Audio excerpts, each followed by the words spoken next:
यह उस समय की बात है जब प्रभु यीशु मसीह गलील की झील के किनारे लोगों को उपदेश दे रहा था। उस समय काफी सारे लोगों की भीड़ प्रभु के आसपास इकट्ठी हो गई।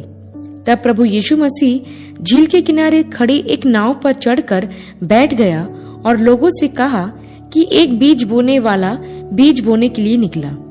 बोते समय कुछ बीज मार्ग के किनारे गिरे और वह रौंदे गए तथा आकाश के पक्षियों ने उसे आकर चुग लिया। प्रियो, इस दृष्टांत में बीज बोने वाले का मतलब वचन का प्रचार करने वाला है और बीज परमेश्वर का वचन है और भूमि का मतलब मनुष्य का हृदय है। इस दृष्टांत के अनुसार प्रभु यीशु ने लोगों को 4 श्रेणियों में बांटा है। पहली श्रेणी के विषय में प्रभु बताते हैं कि जो मार्ग के किनारे बोए गए हैं, ये वो हैं कि जब वचन बोया जाता है तो ये वचन सुनते तो हैं, परंतु शैतान तुरंत आकर उस वचन को जो उसमें बोया गया था उठा ले जाता है। प्रियो, ये वे लोग हैं जो परमेश्वर का वचन सुनते तो हैं, किंतु पक्षी अर्थात शैतान आकर उस वचन रूपी बीज को चुरा ले जाता है।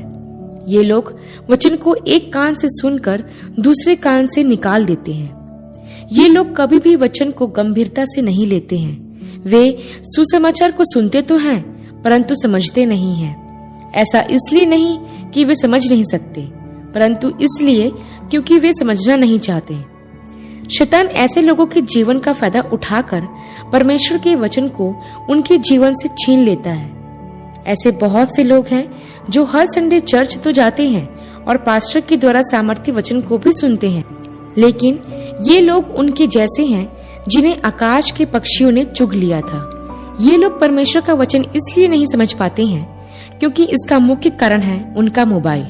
प्रियो, ऐसे लोग चर्च में जाते तो हैं, लेकिन उधर सामने पास्टर का संदेश चल रहा होता है और वहीं यह लोग अपने हाथ में मोबाइल चलाते रहते हैं। कई लोग चर्च में मोबाइल हाथ में लेकर यह बोलते हैं कि हम उसमें बाइबल देख रहे हैं, लेकिन उसी के साथ साथ वे बाकी चीजें भी देखते रहते हैं। प्रियो, आप चर्च में मोबाइल ले जा रहे हैं, ठीक है, लेकिन उसमें बाइबल मत देखिए, क्योंकि अगर आप मोबाइल में बाइबल देखते हैं तो भले ही आप उसमें वचन पढ़ रहे हो, लेकिन वचन पढ़ते समय आने वाले मैसेज या कॉल आपको वचन पढ़ने और समझने में परेशानी पैदा करेंगे। इसलिए कोशिश कीजिए कि आप चर्च में या घर में जब भी बाइबल पढ़ते हैं तो मोबाइल का नहीं, हार्ड कॉपी का इस्तेमाल कीजिए।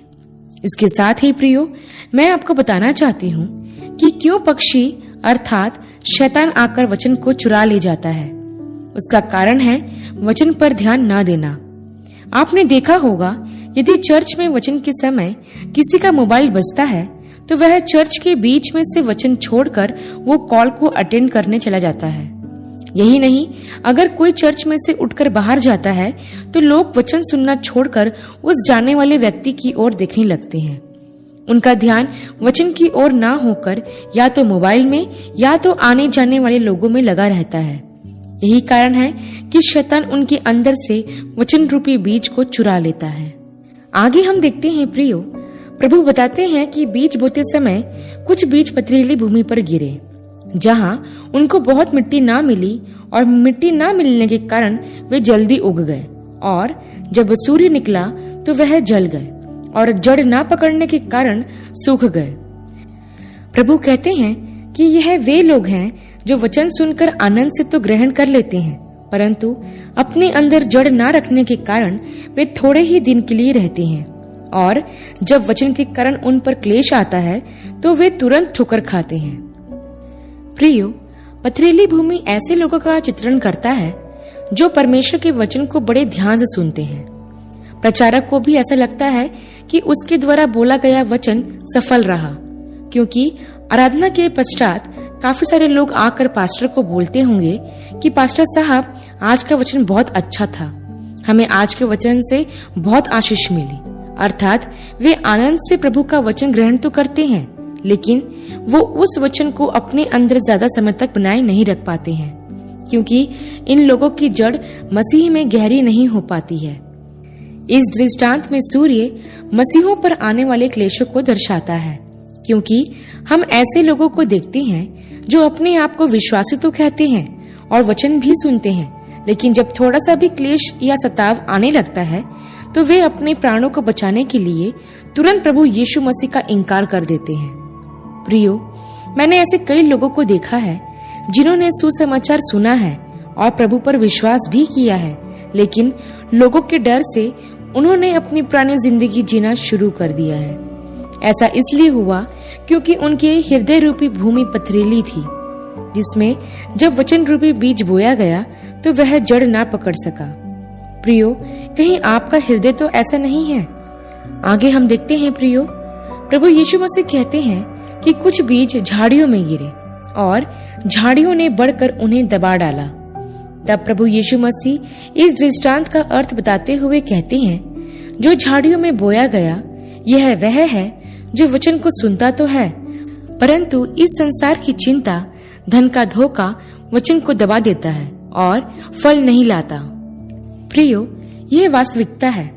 आज संसार में इस कैटेगरी के लोग बहुत ज्यादा देखने को मिलते हैं। इस दृष्टांत में झाड़ियां संसार और चिंता को दर्शाती है। जब बीज झाड़ियों में बोया जाता है तो वह अंकुरित होता और बढ़ता भी है, लेकिन उसके साथ साथ झाड़ियां भी बढ़ती हैं और वह झाड़ियां इतनी घनी हो जाती हैं कि उस पौधे को जो उनमें बोया गया था बढ़ने नहीं देती हैं। ऐसा ही कुछ हाल आजकल मसीही लोगों का भी है, जो दिखावटी रूप से वचन को सुनते तो हैं और उन्हें देखकर तो ऐसा लगता है कि वे परमेश्वर के राज्य के सच्चे नागरिक हैं, लेकिन इस संसार की चिंता और धन से मिलने वाला सुख वचन के प्रति उनकी रुचि को दबा देता है। हाँ प्रियो, संसार और पैसा ये वो चीजें हैं जो परमेश्वर के वचन को जो आपके अंदर बोया जाता है दबा देती है। आज क्यों मसीही लोग आगे नहीं बढ़ पा रहे हैं? क्यों जन्मजात मसीही व्यक्ति नाश हो रहे हैं? मैंने ऐसे बहुत से मसीहियों को देखा है जो पूरी तरह सांसारिक बातों में लिप्त हैं और इसलिए परमेश्वर का वचन उनके जीवन में फल नहीं ला पाता। बहुत से मसीही आज भी दो नावों में सवार होकर अपने जीवन को व्यतीत कर रहे हैं। एक तरफ दिखावटी तौर पर वो सारे धार्मिक काम ऐसे करते हैं मानो उनके जैसा धार्मिक कोई नहीं, और दूसरी तरफ ऐशो आराम, भोग विलास और भविष्य की चिंता में भी वह खोए हुए रहते हैं। प्रियो, कहीं आपका जीवन तो ऐसा नहीं है? कहीं संसार की चिंता और पैसे का लालच आपके अंदर परमेश्वर के वचन को बढ़ने से रोक तो नहीं रहा है? आगे हम देखते हैं प्रियो, इस दृष्टांत के अंत में प्रभु ऐसे बीज के बारे में बताते हैं जो अच्छी भूमि पर गिरे और कोई 30 गुना तो कोई 60 गुना तो कोई 100 गुना फल लाते हैं। जो अच्छी भूमि पर बोए गए थे ये वो थे जिन्होंने परमेश्वर के वचन को सुनकर समझा और उसे स्वीकार किया। प्रियो, अच्छी भूमि ऐसे विश्वासियों को दर्शाती है जिनका हृदय परमेश्वर के वचन के लिए हमेशा तैयार रहता है और वह परमेश्वर के वचन को अपनी जिंदगी में जड़ पकड़ने देते हैं। बाइबल हमें बताती है प्रियो कि वचन ही जीवन है, और जब इस वचन को हम ग्रहण करते हैं तो यह वचन हमें जीवन देता है, ऐसा जीवन जो कभी समाप्त नहीं होता। प्रियो, आज ऐसे लोग बहुत कम देखने को मिलते हैं। ध्यान रखें प्रियो कि जो भी वचन में बना रहेगा वो ही फल लाएगा। हम विश्वासियों के लिए वचन को सुनना ही काफी नहीं है, वचन पर चलना या वचन के अनुसार जीवन व्यतीत करना बहुत जरूरी है। अच्छी भूमि पर बोए गए बीज जमीन की गहराई तक जाते हैं और उनकी जड़ें जमीन में इतनी फैल जाती है कि वह आंधी व तूफानों में भी गिरते नहीं हैं। वैसे ही प्रियो, जब आप परमेश्वर के वचन को सुनकर अपने हृदय में जड़ पकड़ने देंगे